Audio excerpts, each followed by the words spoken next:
हाँ जी, नमस्कार भाई सभी को। कैसे हो सारे? तो उम्मीद है सब स्वस्थ हो गए, मस्त हो गए। तो पहले तो आपको क्लास का नाम देख के समझ आ गया होगा, ऊपर लिखा हुआ भी है। हम क्या शुरू कर रहे हैं? राजस्थान की कला और संस्कृति, जो हम आज से शुरू कर देंगे। और अब आपको एक दिन कला संस्कृति की और एक दिन हिंदी की क्लास मिलती रहेगी, ताकि हम जितना जल्दी हो सके कला संस्कृति का भी सिलेबस जो है हम पूरा कर लें। ठीक है। अब कला संस्कृति में कुछ टॉपिक होते हैं जो पहले पढ़ लेने चाहिए, और सबसे मेन टॉपिक है हमारे त्योहार। मेले और त्योहार पर हम एक बार त्योहार पढ़ लेते हैं, बीच बीच में जो भी मेले आएंगे वो मैं पढ़ाता रहूंगा, परंतु मेले जो टॉपिक है वो हम अलग से पढ़ेंगे। तो हम पढ़ते हैं त्योहार। सबको पता है भी, राजस्थान में बहुत सारे त्योहार मनाए जाते हैं। ठीक है, हमारा त्योहारों का राज्य है एक तरह से। अब देखो, त्योहार मनाए कब जाते हैं? तो हमारे त्योहार जो है वो जो ग्रेगोरियन कैलेंडर है इसके हिसाब से नहीं मनाए जाते। हमारे जो त्योहार है वो हमारे अपने कैलेंडर के हिसाब से मनाया जाता है, जिसका नाम है विक्रमी संवत।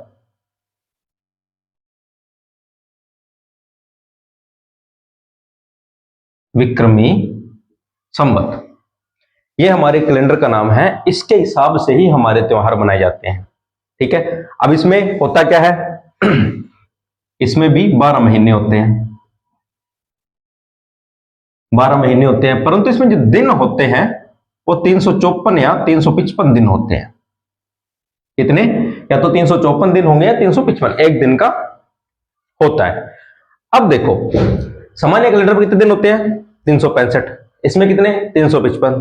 10 दिन का अंतराल आ गया।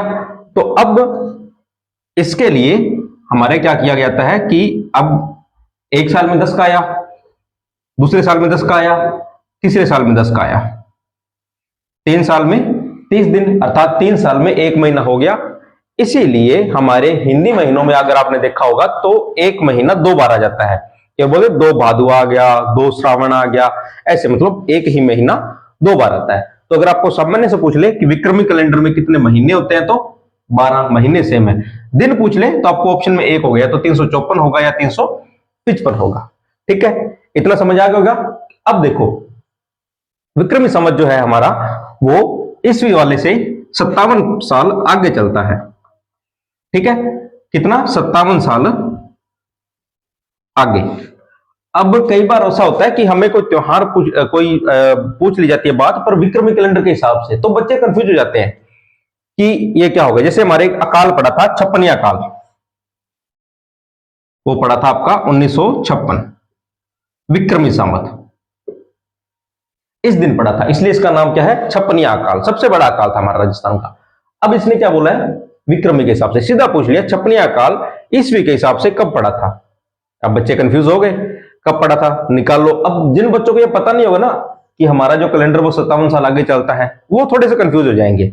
कुछ नहीं करना, 57 साल माइनस कर दो, कितना लिखेगा? 1899। 1899 ईस्वी में पड़ा था।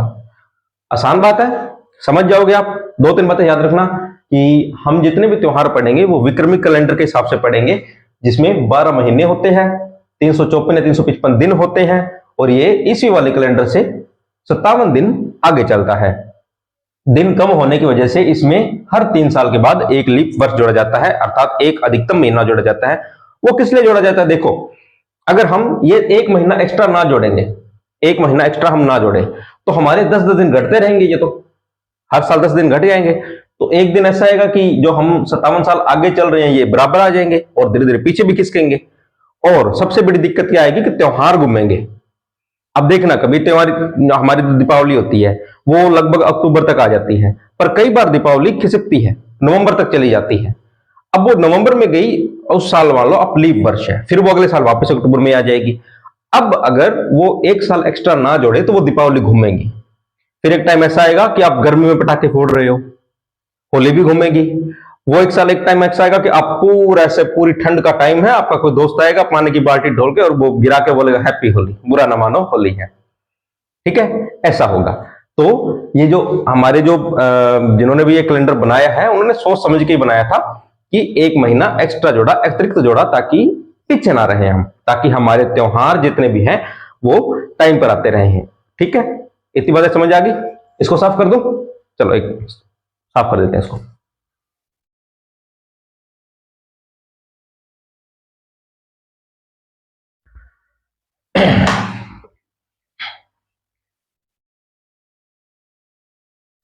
दो तीन बातें थी भी, ज्यादा नहीं थी। पहली क्या कि विक्रमी कैलेंडर, जो कि हमसे क्या होता है 57 साल आगे चलता है, किससे? ईसवी वाले कैलेंडर से।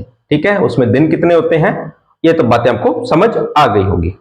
ठीक है, अब देखो हमारे जो महीने होते हैं, 12 महीने कौन कौन से होते हैं? कितने बच्चे हैं जो बता सकते हैं कि सर मुझे 12 महीने पूरे याद है? जनवरी फरवरी वाले नहीं, वो सबको याद होते हैं, वो मुझे पता है। जनवरी फरवरी मार्च अप्रैल मई जून जुलाई अगस्त सितंबर अक्टूबर नवंबर दिसंबर, सबको याद होते हैं। हमारे जो देश से महीने होते हैं, तो मैं बोलता हूं कि लगभग 60% बच्चे ऐसे होते हैं जिनको याद नहीं होते, 60%। और उल्टा हमारे जो घर में माएँ हैं, दादियां हैं, वो पढ़ी लिखी नहीं है, फिर भी उनको याद होंगे। वो बता भी देंगी आपको कि कौन सा महीना चल रहा है, कौन सा दिन चल रहा है, एक एक दिन आपको बता देंगी वो, क्योंकि वो अपने कैलेंडर के हिसाब से चलती है, जो हमारा विक्रमी कैलेंडर है, और हम चलते हैं ईसवी कैलेंडर के हिसाब से। चलो पहले देखते हैं हम महीने हमारे। तो 12 महीने हैं, लिख लो पहले 12 तक गिनती।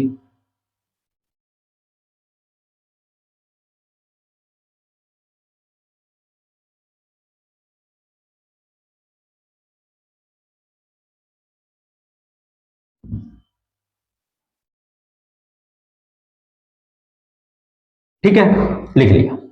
अब ईसवी वाले कैलेंडर में महीना शुरू होता है जनवरी से, हमारे नहीं होगा, हमारे शुरू होगा चैत्र से। चैत्र, वैशाख, ज्येष्ठ, आषाढ़, श्रावण, भाद्रपद,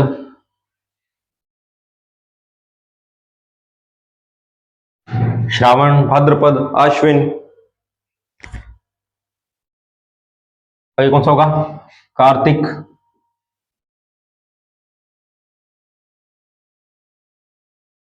मार्गशीर्ष,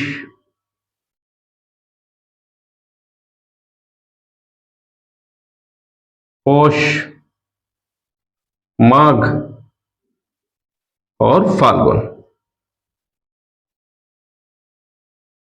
ये होते हैं हमारे 12 महीने।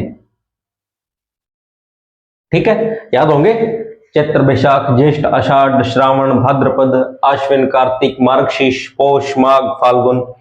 ठीक है, यही होते हैं ना। एक मिनट रुकना भाई, थोड़ी सी गलती कर दी हमने, एक मिनट रुकना भाई।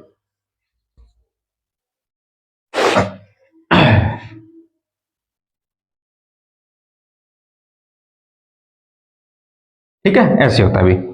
अब एक चीज थोड़ा सा आप ध्यान रखना, ये महीने ना, जो बच्चे शहर में रह रहे हैं, जो जिनकी मदर टंग अगर हिंदी है, या जो घर में हिंदी भाषा का उपयोग करते हैं, उन बच्चों को ये सब नॉर्मल लग रहा है, ये सब आसान लगेगा पढ़ने में।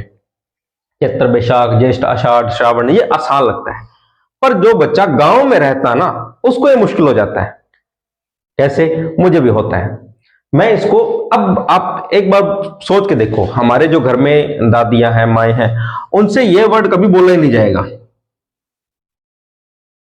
ये बोले ही नहीं जाते कभी, ये कभी नहीं बोले जाएंगे उनसे। वो अपने तरीके से याद रखती हैं। कैसे? चैत, बैसाख, जेठ, साढ़, सावण, भादवो, आसोज, काती, मिगसर, पो, माह, फागण, ये होते हैं राजस्थानी भाषा में बोले जाते हैं जो। तो आप घर पे एक बार पूछ के देखना, वो इसी भाषा में बताएंगे आपको। वो चैत्र नहीं बोलेंगे इसको, वो चैत बोलेंगे। वो इसको बैशाख नहीं बोलेंगे, वो बैसाख। इसको ज्येष्ठ नहीं बोलेंगे, जेठ। इसको आषाढ़ नहीं बोलेंगे, साठ। इसको श्रावण तो कभी भी नहीं, वो ये श्रय तो बोल ही नहीं पाते हैं।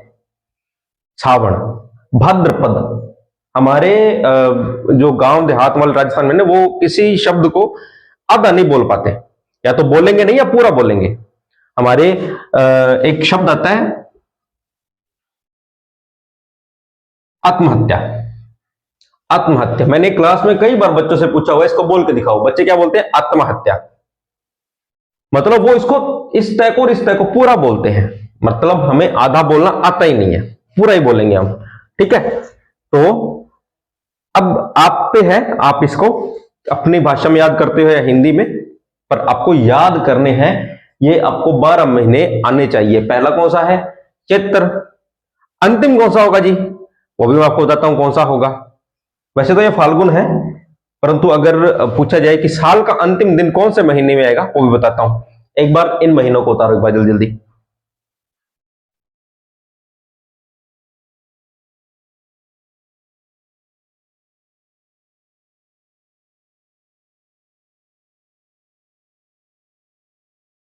उतार लिया? चलो साफ कर दो इनको मैं।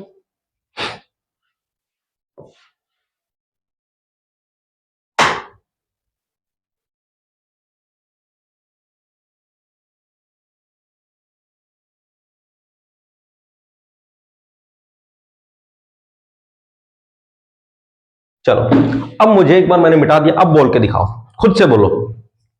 बोलो। चैत्र, बैसाख, ज्येष्ठ, आषाढ़, श्रावण, भाद्रपद, आश्विन, कार्तिक, मार्गशीर्ष, पौष, माघ, फाल्गुन। खुद से बोलो। बोलो, 1 मिनट आपके पास। आप चाहे हिंदी में बोलो, चाहे आपको राजस्थानी में बोलो, आप जैसे बोल सकते हो वैसे बोलो। महीने आपके सेम रहेंगे। आपको अगर बागड़ी में आ गए या राजस्थानी भाषा में आ गए तो आप हिंदी में भी आसानी से उसको याद कर लोगे। ठीक है, बोलो। बोलोगे? चलो, अब हमारे 12 महीने हमने देख लिए। अब नॉर्मल जो हमारे ग्रेगोरियन कैलेंडर में होते हैं उसमें क्या होते हैं? 1 से लेके 30 दिन होते हैं। ठीक है, हर महीने में 1 से लेके 30 या 1 से लेके 31 दिन होते हैं। हमारे वाले कैलेंडर में 15 दिन के पखवाड़े होते हैं, मतलब 1 से लेके 15 दिन, फिर 1 से लेके 15 दिन, ऐसे होते हैं। मतलब एक महीना 2 भागों में बटा हुआ होगा। ये पहला पार्ट, ये दूसरा पार्ट। ठीक है, जो पहले आएगा उसको बोलेंगे हम कृष्ण पक्ष। कृष्ण पक्ष। गांव में चले जाएं, इसको बोलते हैं अंधेर पक्ष। अंधेर पक्ष। ठीक है, मतलब अंधेरा होता है इस महीने में, कृष्ण पक्ष में अंधेरा होता है। दूसरा शुक्ल पक्ष।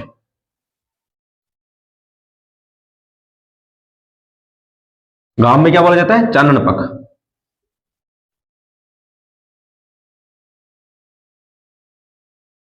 ठीक है, पंख नहीं, अभी पख है, ऊपर मैंने बिंदी नहीं लगाई है, आधे बच्चे इसको पंख पढ़ेंगे, पंख नहीं पख। ठीक है, अब क्या होगा? पहले जो एक महीना जैसे शुरू हुआ, मान लो जैसे चैत्र शुरू हुआ, इधर लिख दे, जैसे चैत्र महीना शुरू हुआ, तो इस चैत्र महीने के पहले जो 15 दिन होंगे, 1 से लेके 15 दिन, वो होंगे कृष्ण पक्ष, और दूसरे जो 1 से लेके 15 दिन होंगे वो हो गए आपके शुक्ल पक्ष। ठीक है, इतनी बात समझ आ गई कि सर 12 महीने होते हैं, हर महीने में 30 दिन एक साथ नहीं होते, इसमें 15-15 दिन के पखवाड़े होते हैं, 1 से लेके 15 दिन, जिसको हम पहले जो शुरू होता है उसको बोलते हैं कृष्ण पक्ष, और जो बाद में शुरू होता है उसको बोलते हैं शुक्ल पक्ष। इतनी बात समझ आ गई होगी? आ गई ना? ठीक है, अब देखो, अब इस जो एक तरीके है ना, इस तरीके से हम किसी भी चीज की शुरुआत नहीं मानेंगे। अंधेर पक्ष है ना, अंधेर, हम अंधेरे से शुरुआत थोड़ी करेंगे अपनी, सामान्य चीज देखी जाए तो हमारे जितने भी चीज, कोई अगर हम नई चीज शुरू करेंगे वो यहां से, इस एक तरीके से शुरू होगी। समझ आया कि हम कोई भी नई चीज शुरू करेंगे वो इस कृष्ण पक्ष से ना शुरू कर शुक्ल पक्ष से शुरू करेंगे। समझ आया इतनी बात? अब देखो, चैत्र पक्ष हमारा पहला महीना है। नया साल कब आएगा? तो अक्सर बच्चे क्या करते हैं, प्रश्न आ गया, मान लो सीधे सीधे प्रश्न आ गया कि नव वर्ष, विक्रमी संवत में नव वर्ष शुरू होता है चैत्र कृष्ण एकम से। ऑप्शन में पहला ये है चैत्र कृष्ण एकम। तो बच्चे क्या करते हैं, चैत्र देख लिया, एकम देख लिया, डन कराए। गलत। नया साल जो शुरू होगा वो होगा यहां से, नया साल कहां से होगा? चैत्र शुक्ल एकम से, सॉरी,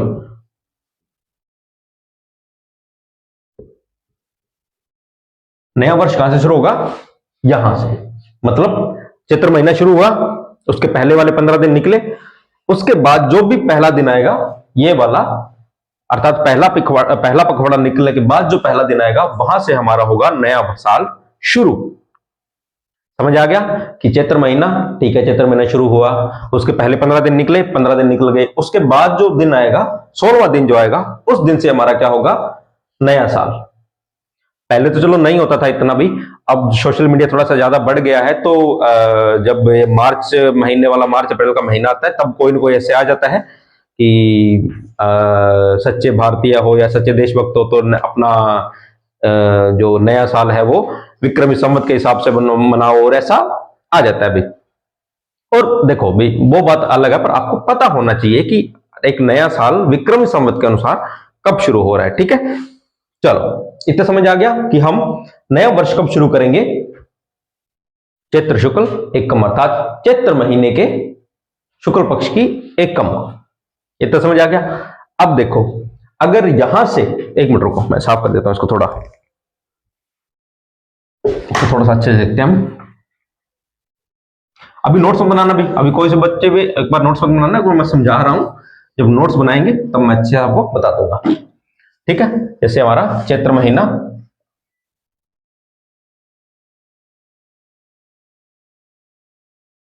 ठीक है, तो 1 से 15 कृष्ण पक्ष, फिर 1 से 15 शुक्ल पक्ष। इस 1 तारीख को, इस चैत्र शुक्ल एकम को हम क्या करेंगे, अपना नव वर्ष मनाएंगे।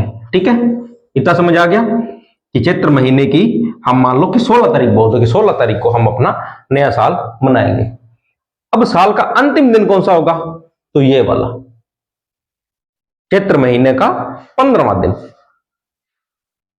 तो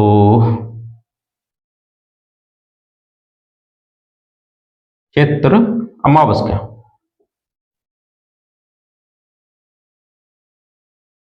चैत्र की अमावस्या को हमारा साल का अंतिम दिन आएगा, ध्यान रहे। हाँ, एक थोड़ा सा मैं बता दूं, ये भी बता देता हूं, जैसे ये 1 से लेकर 15 दिन है, तो 1 से लेकर 14 तक तो गिनती चलेगी, और 15वां जो दिन आएगा वो होगा अमावस्या। ठीक है, कृष्ण महीने का 15वां दिन क्या कहलाएगा, अमावस्या, और शुक्ल महीने का 1 से लेके 14 दिन यही चलेंगे, और इसका जो 15वां दिन आएगा वो होगा आपका पूर्णिमा।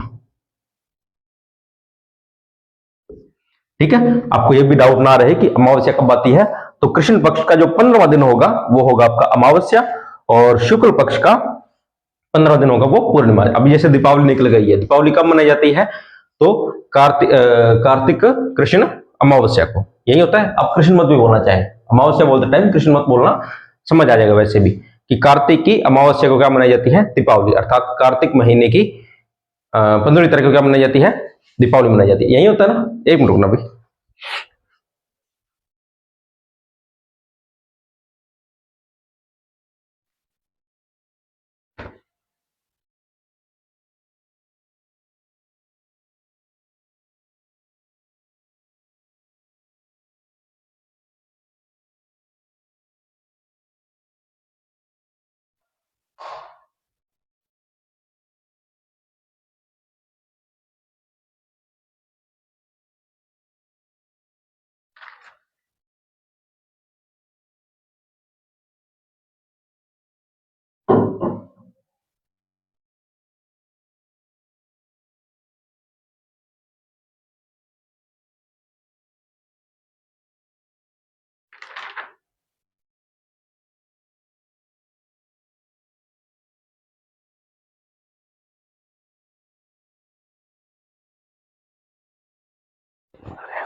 हाँ जी, इतना समझ आ गया। क्या होगा कि चैत्र कोई भी महीना है जिसके पहले 1 से लेके 15 दिन जो क्या होंगे, कृष्ण पक्ष, और इसका 15वां दिन क्या कहलाएगा, अमावस कहलाएगा, और उसके अगले जो 15 दिन होंगे 1 से लेके 15 दिन वो कहलाएगा शुक्ल पक्ष, और उसका जो अंतिम दिन होगा वो क्या होगा, पूर्णिमा होगा। जैसे मैं आपको उदाहरण दे रहा था दीपावली का, दीपावली कब आती है? तो कार्तिक की अमावस्या को आती है, अर्थात कार्तिक महीने के पहले कृष्ण पक्ष के जो पहले 15वां दिन होता है उस दिन दीपावली होती है। और अगला दिन जो होता है वो क्या होता है? एकम। उस दिन गोवर्धन पूजा, और दूज को होती है भाई दूज या यम द्वितीया। दोनों एक समान ही है, भाई और यम, इसलिए यम द्वितीया और भाई दूज। इतना समझ आ गया होगा आपको। अब देखो, अब मैं कहां चल रहा था? हम पहले दिन नव वर्ष पे। तो हमारा नव वर्ष कहां पे था? यहां पे। कौन सा? चैत्र शुक्ल एकम को हमारा नव वर्ष था। अब इससे तुरंत पहले वाला दिन कौन सा था? ये वाला। ये कौन सा है? तो हमारा चैत्र की अमावस। तो चैत्र की अमावस हमारा साल का अंतिम दिन होता है। तो साल का अंतिम दिन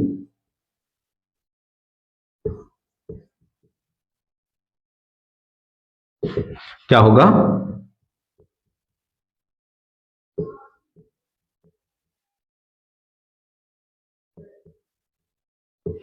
चैत्र की अमावस्या। ठीक है। अब एक चीज ध्यान देखो, गौर करो एक चीज पे। चैत्र महीना 7 होकर भी पूरे एक साल का गैप लेकर टूटा हुआ है। अर्थात इसके पहले जो 15 दिन है वो साल के अंतिम में आएंगे, और बाद वाले 15 दिन साल के पहले में आएंगे। ये वाले जो 15 दिन है इसके कृष्ण पक्ष वाले, ये साल के अंतिम में, और ये वाले जो शुक्ल पक्ष के हैं वो साल के पहले में। अर्थात चैत्र महीना एकमात्र महीना है जो 7 होकर भी 7 नहीं है, वो अलग हुआ है कुछ। समझेंगे भी? ठीक है, जोड़े। तो वो 7 होकर भी दूर दूर है, वो देते ना कि हम 7 होकर भी दूर दूर है, वही चीज है ये, एग्जैक्ट 7 होकर भी दूर दूर है। ठीक है, इतने समझ आ गया? दोबारा सुन लो। चैत्र महीना या हर महीना 2 भागों में बटा होगा, 1 से लेकर 15 दिन, फिर 1 से लेकर 15 दिन। पहले 1 से लेकर 15 दिन को बोला जाएगा कृष्ण पक्ष, दूसरे 1 से लेकर 15 दिन को बोला जाएगा शुक्ल पक्ष। पहले 1 से लेकर 15 दिन जो कृष्ण पक्ष होता है उसका 15वां दिन होता है अमावस्या, और दूसरा जो हमारा कृष्ण शुक्ल पक्ष होता है उसका 15वां दिन होता है पूर्णिमा। ठीक है। चैत्र महीना एकमात्र महीना है जो 2 टुकड़ों में बटा हुआ है, अर्थात इसका जो 16वां दिन होता है, मतलब जो अमावस के बाद जो पहला दिन आता है उस दिन से नया साल शुरू होता है, और इसका जो 15वां दिन होता है अर्थात जो इसकी जो अमावस्या होती है वो साल का अंतिम दिन होता है। तो अगर प्रश्न आ जाए कि विक्रमी संवत में साल का अंतिम दिन होगा, तो वहां पर फाल्गुन का मत कराना, वहां फाल्गुन नहीं होगा, वहां पर भी चैत्र ही होगा। और अगर वो पूछ ले कि साल का पहला दिन कौन सा होगा, तो भी चैत्र, अर्थात नया पूछे या पुराना पूछे, दोनों में क्या कौन आएगा? चैत्र महीना ही आएगा। इतनी बात समझ आ गई सबको? जल्दी जल्दी इस पर स्क्रीनशॉट ले लो, एक बार सीधा स्क्रीनशॉट ले लो।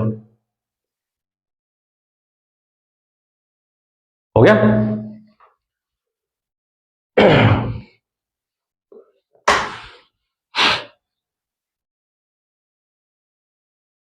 चलो, अब हमने 12 महीने पढ़ लिए, नया साल ले आए, कर दिया नया साल हमने शुरू कर दिया। कब? चैत्र शुक्ल एकम से हमने नया साल शुरू कर दिया। अब आए कि सर त्योहारों की शुरुआत कहां से होगी? तो आधे बच्चों के दिमाग में आया होगा कि हाँ सर हमारा नया साल शुरू हुआ है, त्योहार की शुरुआत यहीं से कर दो। नहीं, अब ऐसा नहीं होगा। हमारे त्योहारों की जो शुरुआत है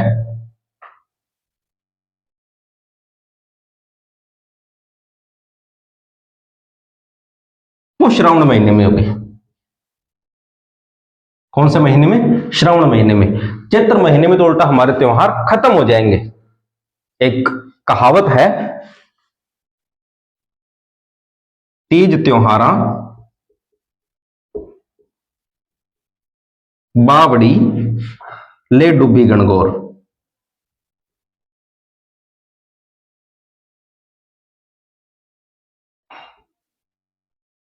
तीज त्योहारा बावड़ी ले डूबी गणगौर। तीज त्योहारा बावड़ी, बावड़ी अर्थात वापस लेके आना। कुछ बच्चों को ये बावड़ी वो वाली सब समझ आ रही है, स्टेप वेल्स, कि हाँ सर बावड़ी हमने देखी हुई है, स्टेप वेल नहीं बेटा, स्टेप वेल नहीं, ये होता है बावड़ी। हम शहरों वाले बच्चों को इतना पता नहीं होगा, गांव वाले बच्चे जब बाहर ऐसे खेलने जाते तो माँ बोलती है उनको कि बेगो बावड़ जाए, मतलब जल्दी वापस आ जाना। तीज त्योहारा बावड़ी अर्थात तीज त्योहारों को वापस लेके आती है। ले डूबी गणगौर, और गणगौर पे त्योहार खत्म हो जाते हैं। अब ये तीज कब आती है? तो ये तीज आती है आपकी श्रावण महीने में। अब ये गणगौर कब आती है, तो ये आती है आपके चैत्र महीने में। हो गए कंफ्यूज? आधे हो गए होंगे कि सर ये क्या चल रहा है, चैत्र महीने में हमने नया साल शुरू किया, साल अंत भी चैत्र महीने में किया, अब क्या कर रहे हैं, त्योहारों का अंत भी यहां कर रहे हैं चैत्र महीने में। हमारे त्योहार शुरू होंगे श्रावण से। श्रावण में कौन सा, तीज, हमारी जो छोटी तीज होती है उस दिन से हमारे त्योहारों की शुरुआत होती है, और अंत कहां होगा, गणगौर में होगा। ठीक है, और हमारे दोनों ही राजस्थान के बड़े त्योहार है। और तीज का त्योहार हमारे सबसे ज्यादा महत्व रखता है क्योंकि ये पति पत्नी के प्रेम का त्योहार है। अभी थोड़ा सा सोशल मीडिया का ट्रेंड आ गया है और वो हो गया कि करवा चौथ त्योहार है, बड़ा है भी, करवा चौथ भी त्योहार है, वो भी पति पत्नी के प्रेम का त्योहार है, परंतु तीज से बड़ा नहीं है। आप उसका कंसेप्ट देखो ना एक बार, करवा चौथ का कंसेप्ट देखो कि पत्नी पति को जैसे चालनी में से देख रही है। आप दादा छोड़ो, अपने मम्मी पापा को भी देख लेना, देखती है? मैं तो नहीं मानता कि आपकी मम्मी ऐसे पापा को देख रही हो ही नहीं सकता। ये त्योहार जो है करवा चौथ है, ये बॉलीवुड ने हमको दिया है। ठीक है, ये त्योहार, ये सीरियल होते हैं, अभी जो नए नए शादी हुए होते हैं ना, उनके होता है, उनके वो स्टेटस भी लगता है कि हाँ देखा है चलनी में से। एक पीढ़ी पहले चले जाओ तो ये त्योहार था, और परंतु ऐसे नहीं था, वो ऐसे होता कि व्रत रखा है, शाम को सूरज को, चंद्रमा को देखा और वो जल अर्पण किया और खाना खा लिया, पति का उसमें कोई रोल नहीं था। और अगर आसान भाषा में बताऊं तो राजस्थान में शायद हर चौथे दिन में एक व्रत आ जाता है कि मंगलवार को रखा जी, वीरवार को रखा जी, शनिवार को रखा जी, मतलब हर तीसरे दिन में एक व्रत आता है। लेडीज, हमारी जो माएँ हैं, दादियां हैं, वो हर तीसरे चौथे दिन में एक व्रत रखती हैं, वो एक दिन उनको भूखा रहना पड़ता है। किसी भी व्रत में उनके पति का कोई रोल नहीं है, तो अपना खाना खाए, सो जाए, बस। हमारी जो माएँ हैं, दादियां हैं, वो शाम को अपना नहा धो के थोड़ा बहुत पूजा पाठ करके वो चंद्रमा को देख के जल अर्पण किया, अपना खाना खा लिया, व्रत खत्म। पति का कोई रोल नहीं है। परंतु जो करवा चौथ का बना हुआ है उसमें क्या हो रहा है, पति का पूरा पूरा रोल है। आजकल तो पति भी रख रहे हैं अभी, है ना? तो हाँ, ये त्योहार है, परंतु तीज से बड़ा नहीं है। ये हमारे लिए बड़ा त्योहार है। इस पे हमारे गाने भी बने हुए हैं, बहुत सारे गाने बने हुए हैं। हमारे जो जयपुर है, हमारी जो राजधानी है, वहां तीज की सवारियां निकलती है, राजा महाराजाओं के टाइम से ये त्योहार चलता है। तो तीज बड़ा त्योहार है, करवा चौथ नहीं। इसलिए जो अभी नई पीढ़ी आ रही है उस पे ये जिम्मेदारी है कि वो इस त्योहार को भी थोड़ा सा बढ़ावा दे। तीज, अगर आपका बचपन अगर अच्छे से बीता हुआ है ना, तो आपको याद होगा कि तीज के त्योहार में जो हमारे जो बुआ वगैरह होते थे वो आए हुए हैं, तो उनके लिए जैसे खेत वगैरह में झूले लगाए जाते थे, ठीक है, मिठाइयां बनती थी, पकवान बनते थे, सब कुछ होता था। ये त्योहार आजकल मैं देख रहा हूँ कि त्योहार खत्म होता जा रहा है, परंतु पहले था, हमने बचपन में देखा हुआ है, खेत में जाके बहुत सारी ऐसे लेडीज लड़कियां साथ में जाके झूला लगा के वहां झूला झूलती थी, अच्छे से इस त्योहार को मनाती थी। ठीक है, चलो इतना समझ आ गया कि श्रावण महीने में हमारे क्या होते हैं, त्योहार शुरू होते हैं, और चैत्र महीने में हमारे त्योहार खत्म हो जाते हैं। ठीक है, इतना समझ आ गया होगा। अब कल हम पहला त्योहार हम पढ़ेंगे अपना तीज। कब आता है, कैसे आता है, चैत्र कब आता है, चैत्र में गणगौर कब आता है, वो सब हम कल की अगली क्लास में पढ़ेंगे। यहां तक अब आपको बताना है क्लास कैसी थी, अच्छा लगा नहीं लगा, आपको कमेंट करके जरूर बताना है। और अब कोशिश रहेगी कि आपको जल्दी जल्दी आपको ये कला और संस्कृति अच्छे वे में, कहानियां भी सुनाएंगे और कंसेप्ट भी। ऐसे ना हो कि सिर्फ कहानियां ही सुना रहा हूं, कंसेप्ट नहीं बता रहा हूं, या ऐसे हो कि सिर्फ कंसेप्ट ही बता रहा हूं, कहानियां नहीं सुना रहा हूं। देखो, ये जो हमारा संस्कृति, ये कला संस्कृति है ना, राजस्थान का एक अच्छा त्योहार है। इसको पढ़ाते हैं ना तो लगता है कि हाँ अच्छा है, इसमें बोर नहीं होते कभी भी। ठीक है, तो साथ में एंजॉय करते पढ़ेंगे। ठीक है, तो इसको अच्छे से पढ़ लेना भी। आज तो कुछ ज्यादा नहीं था, फिर भी आप थोड़ा बहुत जितना था उसको पढ़ना। बाकी मिलते हैं कल, तब तक के लिए धन्यवाद।